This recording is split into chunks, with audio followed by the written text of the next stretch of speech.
सम्माननीय सभामुख महोदय, मुलुकी संहिता सम्बन्धी केही नेपाल ऐनलाई संशोधन गर्न बनेको विधेयकका सन्दर्भमा यहाँ 14 जना माननीय सदस्यहरूले संशोधन प्रस्ताव राख्नुभएको थियो भने यो चाहिने छलफलको क्रममा अहिले फेरि 9 जना माननीय सदस्यज्यूहरूले छलफलमा भाग लिएर आफ्ना कुराहरू राख्नुभएको छ र अहिले राख्नुभएका माननीय सदस्यहरूले खास गरेर यो विधेयकलाई नै समर्थन गर्दै आएको विधेयकलाई समर्थन गर्दै यसको कार्यान्वयन गर्दै गर्दाखेरि कार्यान्वयनबाट केही अप्ठ्यारोहरू आउँछन् कि त्यसलाई हामीले समयमै अप्ठ्यारो आएमा ती अप्ठ्यारोलाई फेरि पनि टुङ्ग्याउँदै जानुपर्छ भन्ने सुझावहरू पनि आएका छन् विशेष गरेर। र यो चाहिँ नि बैंक, लघुवित्त वा सहकारी जस्ता संस्थाहरूलाई गरिब जनताको पहुँचसम्म पुर्याउनु पर्ने अवस्था आउनेछ भनेर पनि सुझावहरू आएका छन्। यी सबै सुझावहरू यो वास्तवमा विधेयक पारित भएर कार्यान्वयनको जब हामी अवस्थामा पुग्छौँ त्यसपछि उहाँले दिनुभएको सुझावहरूलाई निश्चित रूपमा सरकारले ग्रहण गरेर अगाडि बढ्नुपर्ने म देख्दछु। र यसै सन्दर्भमा 14 जना माननीय सदस्यहरूले संशोधन प्रस्ताव पेश गर्नुभएको विषयका सन्दर्भमा पनि केही अनुरोध गर्न चाहन्छु। माननीय प्रेम सुवाल र माननीय विद्या भट्टराईले विधेयकको प्रस्तावनामा संशोधनको लागि प्रस्ताव गर्नुभएकोमा प्रस्तुत विधेयकबाट संशोधन हुने प्रावधानहरू मुलुकी देवानी संहिता 2074 लगायतका संहिताहरूमा संशोधन गर्ने प्रयोजनको लागि मात्र राखिएको र संहिताहरूको प्रस्तावनामा कुनै संशोधन प्रस्ताव नगरिएको सन्दर्भमा विधेयकको प्रस्तावनाको विषयलाई संशोधन गरिरहनु नपर्ने बेहोरा अनुरोध गर्न चाहन्छु। माननीय प्रेम सुवालले विधेयकको दफा 2 को उपदफा 1 बाट मुलुकी देवानी संहिता 2074 को दफा 477 मा थप गर्न प्रस्ताव गरिएको खण्ड यहाँ 1 को सट्टा बैंक तथा वित्तीय संस्थाबाट ऋण लिँदा ऋणीको तर्फबाट 1 जना साँचीको नाम र ठेगाना राख्न तथा मुलुकी देवानी संहिता 2074 को दफा 478 मा बैंक तथा वित्तीय संस्थाले नेपाली नागरिकलाई बढीमा 25 लाखसम्म बिना धितो सहुलियत ब्याज दरमा ऋण दिनेछन् भन्ने प्रतिबन्धात्मक वाक्यांश थप गर्न प्रस्ताव गर्नुभएको रहेछ। सो सम्बन्धमा प्रस्तुत विधेयकले घरसारमा हुने लेनदेनको व्यवहारलाई सम्बोधन गर्ने र बैंक तथा वित्तीय संस्थाबाट ऋण लिने वा दिने प्रक्रियालाई बैंक तथा वित्तीय संस्था सम्बन्धी छुट्टै प्रचलित कानुनले सम्बोधन गरेको बेहोरा अनुरोध गर्दछु। साथै बैंक तथा वित्तीय संस्थाबाट कारोबार हुने लिखत स्थानीय तहबाट प्रमाणीकरण गराइरहनु नपर्ने गरी प्रस्ताव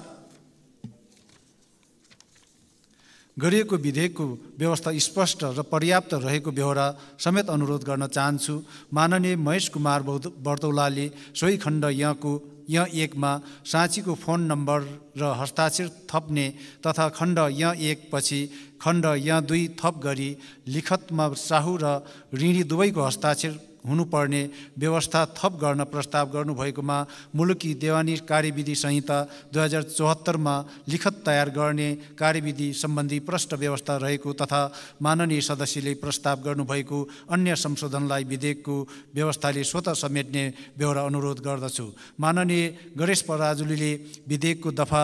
2 को उपदफा 1 पछि उपदफा 2 थप गरी मुलुकी देवानी संहिता 2074 को दफा 478 मा संशोधन गर्न प्रस्ताव गर्नुभएको सन्दर्भमा उक्त दफामा सरकारले संशोधन गर्ने गरी विधेयकमा व्यवस्था नगरेको बेहोरा अनुरोध गर्दछु। माननीय विद्या भट्टराई र माननीय अमर बहादुर थापाले विधेयकको दफा 2 को उपदफा 2 मा रहेका 1 लाख रुपैयाँ भन्दा बढीको लेनदेन कारोबार नगदै वा घरसारमा गरेको अवस्था भएमा त्यस्तो रकम भरपाई दिइने छैन भन्ने व्यवस्थामा रकमको सीमा बढाउन प्रस्ताव गर्नुभएकोमा घरसारमा हुने लिखतहरूमा अनुचित ढङ्गबाट लिखत तयार गर्ने धेरैजसो काम बढी रकम भएका लिखतहरूमा हुने गरेको तथा मुलुकी देवानी कार्यविधि संहिता 2074 को दफा 36 मा 50,000 भन्दा बढी रकमको लिखत सम्बन्धित स्थानीय तहबाट प्रमाणित गराउनु पर्ने समेत व्यवस्था रहेको सन्दर्भमा विधेयकमा प्रस्ताव गरिए बमोजिमकै व्यवस्था उपयुक्त हुने बेहोरा सम्माननीय सभामुख महोदय मार्फत अनुरोध गर्न चाहन्छु। माननीय सदस्य विद्या भट्टराई, माननीय दीपक कार्की, माननीय सदस्य रञ्जु कुमारी झा, माननीय सदस्य प्रदीप यादव र माननीय सदस्य राजकिशोर यादवले विधेयकको दफा 3 को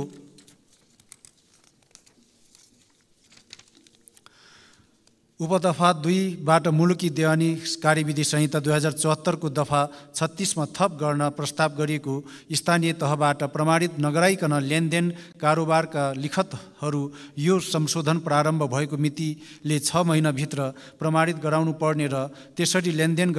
कारोबारको लिखत प्रमाणित गर्नु अघि सम्बन्धित स्थानीय तहले त्यस्तो लिखत बमोजिमको कारोबारको सत्यता सम्बन्धमा आवश्यक जाँचबुझ गर्न सक्ने व्यवस्था हटाउने गरी संशोधनको प्रस्ताव गर्नुभएको सन्दर्भमा स्थानीय तहबाट लिखत प्रमाणित गरिएमा र स्थानीय तहबाट सोको सत्यता जाँचबुझ भएमा लेनदेन कारोबारको विश्वसनीयता अभिवृद्धि हुने देखिन्छ। त्यस्तो लिखतको सत्यता जाँचबुझ नगरी लिखत प्रमाणित गरेमा समाजमा हाल देखिएको विकृति कायमै रहने हुँदा विधेयकले प्रस्ताव गरेको व्यवस्था नै उपयुक्त हुने बेहोरा सम्माननीय सभामुख महोदय मार्फत अनुरोध गर्न चाहन्छु। साथै माननीय सदस्य दामोदर पौडेल बैरागी र माननीय सदस्य महेश कुमार बर्तौलाले विधेयकको सोही व्यवस्थामा नेपाल बाहिर रहेको व्यक्ति, थुनामा रहेको व्यक्ति, शारीरिक रूपमा अशक्त व्यक्ति वा बिरामीका कारण उपस्थित हुन नसकेका वा मानसिक असन्तुलनका कारण होस ठेगानामा नभएका व्यक्तिको हकमा निजको परिवार वा संरक्षकबाट समेत प्रमाणित गराउन सक्ने व्यवस्था थप गर्न प्रस्ताव गर्नुभएको छ। प्रस्तावित व्यवस्थाले साहु र ऋणी स्वयं उपस्थित हुनुपर्ने भन्ने विषय उल्लेख नगरेको तथा मुलुकी देवानी कार्यविधि संहिता 2074 को परिच्छेद 4 को दफा 28, 29, 30, 31, 32, 33, 34 र 35 मा लिखत तयार गर्दा अपनाउने कार्यविधि सम्बन्धमा स्पष्ट व्यवस्था गरिएको बेहोरा अनुरोध गर्न चाहन्छु। माननीय सदस्यले विधेयकको दफा 3 को उपदफा 4 बाट झिक्न प्रस्ताव गरिएको व्यवस्था यथावत कायम राख्ने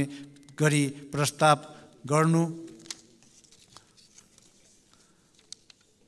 भएकोमा सो व्यवस्था यथावत राख्दा संशोधन गर्न खोजिएको विषय कार्यान्वयन हुन नसक्ने बेहोरा अनुरोध गर्न चाहन्छु। माननीय सदस्य सूर्यबहादुर थापा छेत्रीले विधेयकको सोही दफाको उपदफा 5 पछि उपदफा 6 थप गरी चलन चल्तीमा धितो राखी वा नराखी गरिने 1 लाख भन्दा कम बिगोको कारोबारलाई अनुचित लेनदेन नभनिने व्यवस्था समेत थप गर्न प्रस्ताव गर्नुभएको सन्दर्भमा जतिसुकै रकमको लेनदेन कारोबार भए तापनि त्यस्तो कारोबार अनुचित ढङ्गले गर्न नसकिने गरी विधेयकमा व्यवस्था गरिएको बेहोरा अनुरोध गर्न चाहन्छु। माननीय सदस्य विद्या भट्टराईले विधेयकको दफा 4 मा अनुचित लेनदेनलाई परिभाषित गर्नुपर्ने तथा माननीय प्रेम सुवालले सो दफाको उपदफा 2 हटाउनु पर्ने प्रस्ताव गर्नुभएको रहेछ। सो सम्बन्धमा विधेयकको दफा 4 मा रहेको मुलुकी अपराध संहिता 2074 मा थप गरिएको दफा 249 क को उपदफा 2 मा अनुचित लेनदेन गरेको वा गराएको मानिने विभिन्न अवस्थाहरू राखिएको हुँदा अनुचित लेनदेनको बेग्लै परिभाषा आवश्यक नपर्ने तथा अनुचित लेनदेनलाई फौजदारी कसुर कायम गरी सजायको प्रस्ताव गरिएको विधेयकको सो व्यवस्था अनुचित लेनदेन नियन्त्रणको लागि आवश्यक रहेको बेहोरा अनुरोध गर्न चाहन्छु। माननीय सदस्य शिशिर खनालले अनुचित लेनदेनको कसुरमा ऋणीलाई धम्क्याई दबावमा पारी सावा ब्याज भन्दा बढी वा लेनदेनको दोब्बर रकमको करकापमा पारी ऋणीबाट सोही समयको वा समय पछाडिको चेक लिने, खाली चेकमा सही छाप गराई मनोमानी ढङ्गबाट रकम उल्लेख गरी गराई सम्बन्धित बैंकमा पेश गरी गराई चेक अनादर गराई उजुर दिने र लिने तथा कानुनले तोकेको भन्दा बढी ब्याज लिने गरी ऋण प्रवाह गरेमा थप गर्न प्रस्ताव गर्नुभएको रहेछ। समाजमा अनुचित ढङ्गले हुने गरेका लेनदेनको कार्यलाई मात्र विधेयकको व्यवस्थाले समेटेको र माननीय सदस्यले प्रस्ताव गर्नुभएका करकाप र चेक अनादर सम्बन्धी विषयलाई अन्य प्रचलित कानुनी व्यवस्थाले सम्बोधन गर्ने बेहोरा अनुरोध गर्न चाहन्छु। माननीय सदस्य दीपक कार्की, माननीय सदस्य रन्जु कुमारी झा, माननीय सदस्य प्रदीप यादव र माननीय सदस्य राजकिशोर यादवले विधेयकको दफा 4बाट मुलुकी अपराध संहितामा थप गर्न प्रस्ताव गरिएको दफा 249 क को उपदफा 1 र 2 कसैले भन्ने शब्दको सट्टा कुनै व्यक्ति वा संस्थाले भन्ने शब्दहरू राख्न प्रस्ताव गर्नु भएकोमा विधेयकमा प्रस्तावित व्यवस्थाले व्यक्ति बीच घरसारमा हुने लेनदेनको व्यवस्थालाई मात्र समेट्न खोजेको बेहोरा अनुरोध गर्न चाहन्छु। साथै माननीय सदस्यहरूले सोही दफाको उपदफा 2 को खण्ड 6 मा रहेको कुनै प्रकारको भन्ने शब्दहरू पछि गैर कानुनी भन्ने शब्द थप्न प्रस्ताव गर्नुभएकोमा धम्की, हिंसा र शोषण आफैमा गैर कानुनी कार्य भएकाले विधेयकको व्यवस्था नै पर्याप्त रहेको बेहोरा अनुरोध गर्दछु। माननीय सदस्य शिशिर खनालले सोही दफाको उपदफा 5 मा संशोधन गरी सम्बन्धित ऋणीलाई त्यस्तो रकम वा चल सम्पत्ति बराबरको दोब्बर रकम कसुरदारबाट भराइदिनु पर्नेछ भन्ने व्यवस्था थप गर्न प्रस्ताव गर्नुभएकोमा विभिन्न फौजदारी कसुरमा बिगो भराउने सम्बन्धी कानुनी अभ्यास तथा नोक्सान गरे बराबरको सम्पत्ति फिर्ता गर्नुपर्ने न्यायको मान्य सिद्धान्तमा आधारित भई विधेयक तयार गरिएकोले विधेयकमा रहेको व्यवस्था नै उपयुक्त रहेको बेहोरा अनुरोध गर्न चाहन्छु। साथै माननीय सदस्यले सोही दफाको उपदफा 6 मा संशोधन गरी अनुचित लेनदेनको आधारमा जुनसुकै तहसम्म अचल सम्पत्ति बिक्री गरेको भएमा पनि उक्त अचल सम्पत्ति फिर्ता गर्नुपर्ने गरी संशोधन गर्न प्रस्ताव गर्नुभएको छ। सो सम्बन्धमा अनुचित लेनदेन जुनसुकै तहमा भएको भए तापनि बदर हुने गरी विधेयकमा प्रस्ताव गरेको बेहोरा अनुरोध गर्न चाहन्छु। माननीय सदस्य दीपक कार्की, माननीय सदस्य रन्जु कुमारी झा, माननीय सदस्य प्रदीप यादव र माननीय सदस्य राजकिशोर यादवले विधेयकको दफा 4 को उपदफा 3 हटाउन प्रस्ताव गर्नुभएको सन्दर्भमा विधेयकमा प्रस्तावित व्यवस्थाले विगतको लेनदेन कारोबारको आधारमा ऋणीलाई वर्तमानमा हिंसा वा शोषण गर्ने लगायतको कार्यलाई निषेध गर्न खोजिएको तथा विधेयकमा प्रस्ताव गरिएको विषय फौजदारी कसुर कायम गर्ने नभई विगतमा भएको कारोबारको लिखतलाई प्रमाणित गर्ने विषय मात्र रहेको हुँदा सो व्यवस्थालाई भूत प्रभावी भन्न नमिल्ने साथै यस व्यवस्थाले साहुले ऋणीबाट ऋण उठाउन सहयोग पुग्ने बेहोरा अनुरोध गर्दछु। सोही दफाको उपदफा 4 मा रहेका 7 वर्षसम्म कैद र 70,000 रुपैयाँसम्म जरिवाना हुने व्यवस्थाको सट्टा माननीय विद्या भट्टराईले 7 वर्षसम्म कैद र 10 लाख रुपैयाँ जरिवाना हुने गरी प्रस्ताव गर्नुभएको माननीय सदस्य दीपक कार्की, माननीय सदस्य रन्जु कुमारी झा, माननीय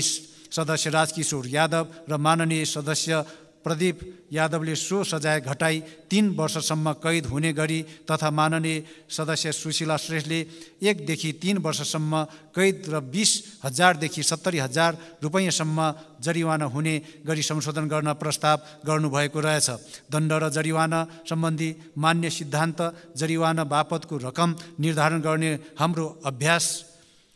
अन्य फौजदारी कसुरमा दण्ड सजाय सम्बन्धमा भएका व्यवस्था समेतमा एकरूपता कायम गर्ने गरी प्रस्तुत व्यवस्था गरिएको तथा कसुरको गम्भीरताको आधारमा कसुरदारलाई सजाय हुने बेहोरा अनुरोध गर्न चाहन्छु। साथै सोही दफाको उपदफा 5 र 6 को व्यवस्था परिमार्जन गरी वास्तविक कारोबार भएको रकम र सोको ब्याजभन्दा बढी भएको रकम वा अचल सम्पत्ति मात्र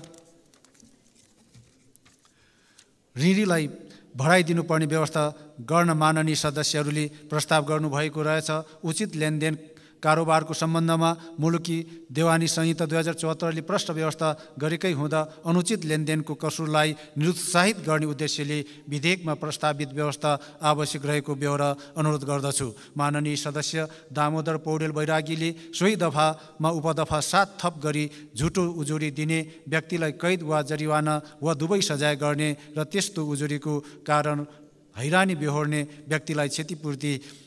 दिलाउने व्यवस्था कायम गर्न प्रस्ताव गर्नुभएको विषयमा झुट्टा उजुर गरेमा संहितामै रहेका अन्य व्यवस्था बमोजिम सजाय हुने भएकोले प्रस्तुत विधेयकमा बेग्लै व्यवस्था गरिरहनु नपर्ने बेहोरा अनुरोध गर्न चाहन्छु। सम्माननीय सभामुख महोदय, माननीय सदस्य दीपक कार्की, माननीय सदस्य रञ्जु कुमारी झा, माननीय सदस्य राजकिशोर यादव र माननीय सदस्य प्रदीप यादवले विधेयकको दफा 5 को उपदफा 1 को व्यवस्थाले आफ्नो हैसियत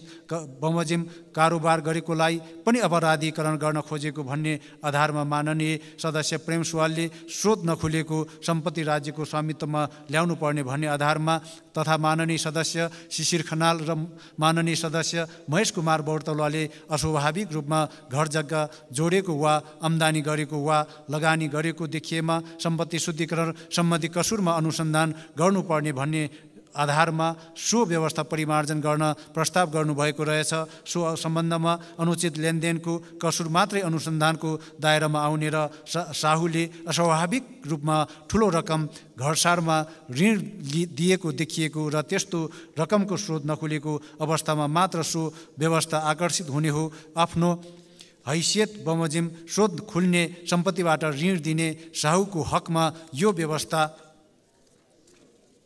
आकर्षित नहुने बेहोरा स्पष्ट पार्न चाहन्छु। साथै स्रोत नखुलेको सम्पत्ति सम्बन्धमा सम्पत्ति शुद्धिकरण सम्बन्धी प्रचलित कानुनमा संशोधन गर्नको लागि सम्मानित सदनमा छुट्टै विधेयक पेश गरिएको र सो विधेयकको विधायिकी प्रक्रियामा माननीय सदस्यहरूको सार्थक सहभागिता हुने विश्वास लिएको छु। माननीय सदस्य विद्या भट्टराईले विधेयकको दफा 5 को उपदफा 2 मा रहेको वाक्यांश अस्पष्ट र विरोधाभासपूर्ण रहेको यसले पीडकलाई उन्मुक्ति दिने भएकाले सरकारी वकिलको कार्यालय र महान्यायाधिवक्ता भनेको ठाउँमा स्वच्छ निकाय र अदालत भनी उल्लेख गर्नुपर्ने विषय थप गर्न प्रस्ताव गर्नुभएको तथा माननीय सदस्य महेश कुमार बौर्तौलाले सोही उपदफामा अदालतले मिलापत्र गर्न सक्ने गरी प्रतिबन्धात्मक वाक्यांश थप गर्न प्रस्ताव गर्नुभएको सन्दर्भमा मेलमिलापको माध्यमबाट समाजमा सामञ्जस्यता कायम गराइराख्न अनुचित लेनदेनको कारोबारमा समेत साहु र ऋणीले मिलापत्र गर्न चाहेमा मिलापत्र गर्न सक्ने सम्मको व्यवस्था गरिएको बेहोरा अनुरोध गर्दछु। माननीय सदस्य सूर्यबहादुर थापा छेत्रीले कैदमा अनिवार्य बस्न पर्ने व्यवस्था कायम गर्ने गरी विधेयकको दफा 5 को उपदफा 3 मा संशोधन प्रस्ताव गर्नुभएको सम्बन्धमा सुधारात्मक दण्ड प्रणाली कार्यान्वयन गर्नका लागि प्रस्ताव गरिएको विधेयकको व्यवस्था नै उपयुक्त रहेको बेहोरा अनुरोध गर्न चाहन्छु। सम्माननीय सभामुख महोदय, मुलुकी देवानी संहिता 2074, मुलुकी देवानी कार्यविधि संहिता 2074, मुलुकी अपराध संहिता 2074 तथा मुलुकी फौजदारी कार्यविधि संहिता 2074 लाई संशोधन गर्न बनेको विधेयकको मस्यौदा तयार गरी सर्वोच्च अदालत लगायतका निकायको राय परामर्श माग गरिएको छ। सरोकारवाला निकायबाट राय सुझाव प्राप्त भएपछि उक्त विधेयक संघीय संसदमा पेश हुने नै हुँदा सो बखत संहिता सम्बन्धी विधेयकमा छलफल गर्ने अवसर माननीय सदस्यहरूलाई प्राप्त हुने नै छ। साथै माननीय सदस्यहरूले छलफलका क्रममा व्यक्त गर्नुभएका विचार र संशोधन प्रस्तावलाई सम्मान गर्दै विधेयकमा देखाएका विषयहरू सरकारको तर्फबाट स्वीकार गरेको बेहोरा जानकारी गराउँदछु। 1. विधेयक साथ संलग्न उद्देश्य र कारणमा रहेको संघीय संसदको दुवै सदनबाट स्वीकृत भएको उक्त अध्यादेशले गरेको व्यवस्थालाई निरन्तरता दिन आवश्यक भएकोले अध्यादेशलाई प्रतिस्थापन गर्ने गरी तयार गरिएको प्रस्तुत मुलुकी संहिता सम्बन्धी केही नेपाल ऐनलाई संशोधन गर्न बनेको विधेयक पेश गरेको छु भन्ने वाक्यको सट्टा उल्लेखित अध्यादेश संघीय संसदको दुवै सदनबाट स्वीकृत भएको समेत सन्दर्भमा प्रस्तुत मुलुकी संहिता सम्बन्धी केही नेपाल ऐनलाई संशोधन गर्ने विधेयक पेश गरेको छु भन्ने वाक्य राख्ने। 2. विधेयकको दफा 2 को उपदफा 2 मा रहेका नगदै वा घरसारमा भन्ने शब्दहरूको सट्टा घरसारमा नगदै भन्ने शब्दहरू राख्ने। 3. विधेयकको दफा 3 को 1 उपदफा 2 मा थप भएको उपदफा 3 क पछि देखाएको उपदफा 3 ख राखी त्यसपछिको उपदफा क्रम मिलाउने। 3 ख उपदफा 3 क मा जुनसुकै कुरा लेखिएको भए तापनि लेनदेन कारोबारको कुनै पक्ष बिरामी परी वा शारीरिक वा मानसिक अशक्तताको कारणले आफै उपस्थित हुन नसक्ने भएमा त्यस्तो पक्षको हकमा निजको हकवाला वा संरक्षकले त्यस्तो लिखत प्रमाणित गराउन सक्नेछ। 2. उपदफा 2बाट थप भएको उपदफा 3 ख क्रम मिलाउँदा कायम हुने उपदफा 3 ग मा रहेको उपदफा 3 क भन्ने शब्दहरूको सट्टा उपदफा 3 क र 3 ख भन्ने शब्दहरू राख्ने। 3. उपदफा 2बाट थप भएको उपदफा 3 ख क्रम मिलाउँदा कायम हुने उपदफा 3 ग पछि देखाएका उपदफा 3 घ र 3 ग थप्ने। 3 घ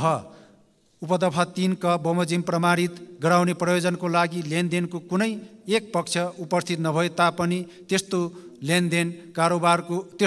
कारोबारको यथार्थता बुझी सम्बन्धित स्थानीय तह वा स्थानीय तहको वडा समितिको कार्यालयले प्रमाणित गरिदिनु पर्नेछ।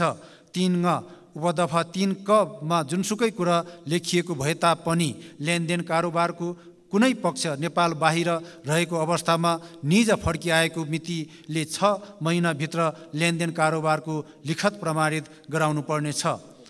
4. विधेयकको दफा 4 संशोधन गर्न प्रस्ताव गरिएको दफा 249 क को 1 उपदफा 2 को खण्ड 6 मा रहेका कुनै प्रकारको भन्ने शब्दहरूपछि शारीरिक वा मानसिक हानि हुने गरी भन्ने शब्दहरू थप्ने। 2. उपदफा 4 मा रहेका कसुर गर्ने वा गराउने व्यक्तिलाई भन्ने शब्दहरूपछि कसुरको गम्भीरता हेरी भन्ने शब्दहरू थप्ने। 3. उपदफा 5 को सट्टा देखाएको उपदफा 5 राख्ने। अनुचित लेनदेनको कसुर गर्ने कसुरदारले त्यस्तो लेनदेनको आधारमा ऋणीबाट रकम वा अन्य कुनै चल सम्पत्ति लिएको रहेछ भने कारोबार भएको वास्तविक रकम वा कानुन बमोजिमको ब्याज निजलाई दिलाई बाँकी रकम वा अन्य चल सम्पत्ति सम्बन्धित ऋणीलाई कसुरदारबाट भराइदिनु पर्नेछ। 5. विधेयकको दफा 6 को सट्टा देखाएको दफा राख्ने। 6. मुलुकी संहिता सम्बन्धी केही नेपाल ऐनलाई संशोधन गर्ने अध्यादेश 2080 निष्क्रिय भएपछि त्यसको परिणाम मुलुकी संहिता सम्बन्धी केही नेपाल ऐनलाई संशोधन गर्ने अध्यादेश 2080 निष्क्रिय भएपछि अर्को अभिप्राय नदेखिएमा सो निष्क्रियताले सो अध्यादेश निष्क्रिय हुँदाका बखत चल्ती नभएको वा कायम नरहेको कुनै कुरा पनि जगाउने छैन। सो अध्यादेश बमोजिम चालु भएको कुरा वा सो बमोजिम रित पुर्याई अघि नै गरिएको कुनै काम वा भोगिसकेको कुनै कुरालाई असर पार्ने छैन। सो अध्यादेश बमोजिम पाएको हासिल गरेको वा भोगेको कुनै हक सुविधा कर्तव्य वा दायित्वमा असर पार्ने छैन। सो अध्यादेश बमोजिम गरिएको कुनै दण्ड सजाय वा जफतलाई असर पार्ने छैन। माथि लेखिएको कुनै त्यस्तो हक सुविधा कर्तव्य दायित्व वा दण्ड सजायका सम्बन्धमा गरिएको कुनै काम कारबाही वा उपायलाई असर पार्ने छैन र उक्त अध्यादेश कायम रहे सरह त्यस्तो कुनै कानुनी कारबाही वा उपायलाई पनि सुरु गर्न, चालु राख्न वा लागू गर्न सकिनेछ। माथि उल्लेखित विषयहरू स्वीकार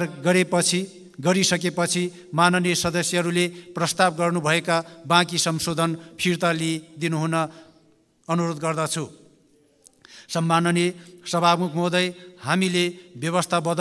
व्यवस्था बदलेसँगै सामन्तवादको पनि समूल अन्त्य गर्यौँ भन्ने सोचेका थियौँ, तर समाजमा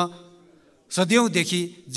जरा गाडेर बसेको सामन्तवादको अवशेष भने बाँकी नै रहेछ। सामन्तवादको अवशेष हाम्रो साझा शत्रु हो। त्यही सामन्तवादको अवशेषलाई सदाका लागि निर्मूल पार्नका लागि आज यो सिङ्गो सम्मानित संसद एकै ठाउँमा उभिन्छ भन्ने मलाई विश्वास छ। तसर्थ मुलुकी संहिता सम्बन्धी केही नेपाल ऐनलाई संशोधन गर्न बनेको विधेयक स्वीकार गरिएका विषयहरू सहित माननीय सदस्यहरूले सर्वसम्मतले पारित गरिदिनुहुन्छ भन्ने मैले विश्वास लिएको छु। अन्त्यमा नेपालको संविधानको धारा 114 को उपधारा 2 को खण्ड ग बमोजिम सङ्घीय संसदको दुवै सदनको बैठक बसेको 60 दिन पूरा भई मुलुकी संहिता सम्बन्धी केही नेपाल ऐनलाई संशोधन गर्न बनेको अध्यादेश स्वतः निष्क्रिय भएको सन्दर्भमा कानुनी शून्यतालाई लामो समयसम्म राख्न वाञ्छनीय नहुने हुँदा प्रस्तुत विधेयक पारित गर्न सहयोग गरिदिनु हुन सम्माननीय सभामुख महोदय मार्फत अनुरोध गर्दछु। धन्यवाद। सत्य, तथ्य, निष्पक्ष अनि खोजमूलक समाचारको साथमा एभरेस्ट न्यूज।